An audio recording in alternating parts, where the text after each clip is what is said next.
आज सुरू असलेल्या महानगरपालिकेच्या निवडणुकीमध्ये मार्कर पेनची शाई ही पुसले जात आहे. अशा प्रकारे मोठ्या प्रमाणात एक संभ्रम पसरवला जात आहे.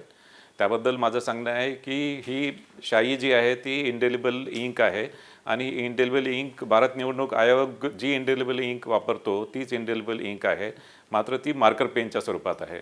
आणि हे मार्कर पेनच्या स्वरूपात राज्य निवडणूक आयोग हे 2011 पासून हे मार्कर पेन वापरत आहे.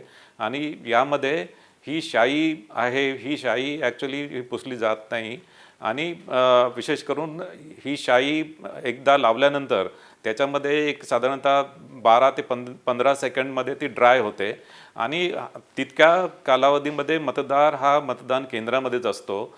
आणि या शाईविषयी कुठल्याही प्रकारची शंका उत्पन्न करणे किंवा कुठल्या प्रकारचे व्हिडिओ हे बाहेर प्रसारित केले जात आहे आणि एक मतदारांमध्ये संभ्रम पसरवला जात आहे.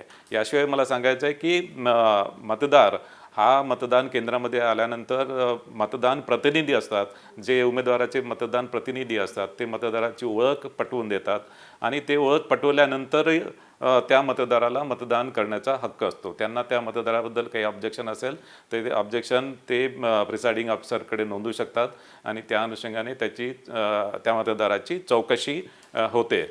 एखादा मतदार मतदान केल्यानंतर पुन्हा मतदान केंद्रामध्ये आला तर त्या संदर्भात आणि यामध्ये मतदान प्रतिनिधी आणि प्रिसाइडिंग ऑफिसर हे त्या संदर्भात तपासतील आणि त्यांना जर आढळून आला की तोच मतदार पुन्हा मतदान करायला आला तर त्या मतदारावर कारवाई केली जाईल.